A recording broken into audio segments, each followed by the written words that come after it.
സിമ്പിളായിട്ടുള്ള ചീരപ്പേരീൻ്റെ റെസിപ്പി ആയിട്ടാണ് വന്നത്. അതിലേക്ക് ആവശ്യമായിട്ടുള്ള സാധനങ്ങൾ നമ്മളെ ചീര, പച്ചച്ചീരയോ ചുവപ്പ് ചീരയോ ഏതായാലും കുഴപ്പമില്ല. 2 ഉണക്കമുളകും 2 ചെറിയ ഉള്ളിയും 1 വെളുത്തുള്ളി, അത്ര ആവശ്യമുള്ളൂ. വെളുത്തുള്ളിയും ചെറിയ ഉള്ളിയും കൂടെ ആദ്യം ഒന്ന് ചതച്ചെടുക്കുക, മിക്സിയിലല്ല കേട്ടോ. നല്ല കൈനെ കൊണ്ട് ചതച്ചെടുത്തിട്ട് അധികം പേസ്റ്റ് രൂപത്തിലാവരുത്, കാരണം നമുക്ക് വറവിലേക്ക് ഇടാനുള്ളതാണ്.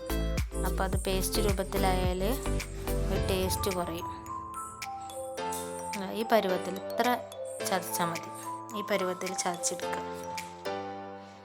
ചീര കഴുകിയിട്ട് അരിഞ്ഞാൽ മതി, അതായത് മുറിച്ചിട്ട് നമുക്ക് പിന്നെ കഴുകാൻ പാടില്ല. അത് ഉണ്ടാക്കാൻ 1 സ്പൂണ് വെളിച്ചെണ്ണയിൽ നല്ല ചൂടായിട്ട്, ചീനച്ചട്ടി നല്ലോണം ചൂടായിട്ട് വെളിച്ചെണ്ണ പാരണം.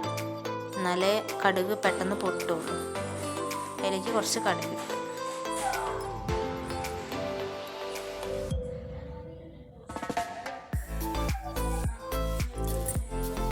ഇതിൽ തേങ്ങയൊന്നും ഉപയോഗിക്കില്ല. പെരിയിൽ അധികം ചീരപ്പേരിയിലൊക്കെ തേങ്ങ ഉപയോഗിച്ചിട്ടാണുള്ളത്. തേങ്ങ ഉപയോഗിക്കുക സിമ്പിളായിട്ടുള്ളത്. അതിലേക്ക് ആ കടുക് പൊട്ടി വരുമ്പോൾ ഉണക്കമുളക് ഇട്ട് കൊടുക്കുക. ഉണക്കമുളക് ഇട്ട് കൊടുത്തിട്ട് അതിന് ശേഷം ചതച്ച് വെച്ച വെളുത്തുള്ളിയും ചുവന്നുള്ളിയും കൂടെ ചേർക്കുക. പിന്നെ 2 കറിവേപ്പിലയും ചേർക്കുക, 2 3. നല്ല ടേസ്റ്റ് കൂടും. കറിവേപ്പിലയും വെളുത്തുള്ളിയും ചുവന്നുള്ളിയും കൂടെ പെരിയിലേക്ക് കൂടുമ്പോൾ അത് നല്ല ഇളക്കി കൊടുക്കുക. കടുക് പകുതി പൊട്ടി വരുമ്പോൾ തന്നെ ഇട്ട് കൊടുക്കണേ, അല്ലെങ്കിൽ കരിഞ്ഞു പോകും. കടുക് കരിഞ്ഞു പോകും. നമ്മൾ ഉള്ളി ഒന്ന് മൂപ്പിച്ചെടുക്കുമ്പോഴേക്ക് കടുക് കരിഞ്ഞു വരും. ഇത്ര ഈ പരുവത്തിൽ ഉള്ളി മൂത്താൽ മതി. ഇനി അതിലേക്ക് നമ്മൾ കഴുകി വെച്ച ചീര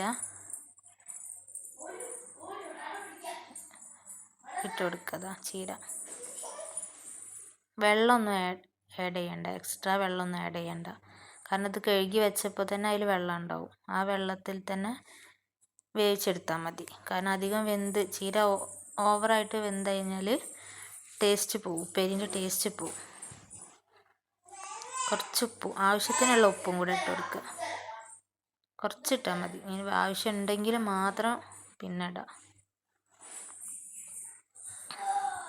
നല്ല ഇളക്കി വേവിച്ചാൽ മതി, പെട്ടെന്ന് വേവും. ഉപ്പേരി റെഡി ആയിട്ടുണ്ട്. ചീര ഉപ്പേരി.